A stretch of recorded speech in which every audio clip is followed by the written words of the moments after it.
Steps up to the plate. He's got that good stand. Yeah. He clocks it. And then it hits the foul pole. No, he's like, get on the get away! I can't fucking believe you had tickets to that fucking game! Yeah. Did you rush the field? No, I didn't rush the fucking field. I wasn't there.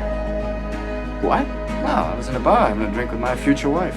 You missed Pudge Fist's home run? Oh, yeah. To have a fucking drink with some lady you never met? Yeah, but you should have seen her. She was a stunner. I don't care if Oh, fucking... no, she lit up the room. I don't care if Helena Troy walks Oh, into the room. Helena That's game Troy. 6. Oh, my God. And who are these fucking friends of yours? They let you get away with that? They had to. Yeah, what did you say to them? Just slid my ticket across the table and I said, sorry, guys, I gotta see about a girl. I gotta go see about a girl? Yeah. That's what you said? I had- And they let you get away with that? Oh, yeah, they saw in my eyes and I meant it. If the professor calls about that job, just tell him, sorry. I had to go see about a girl. Son of a bitch. Stole my line.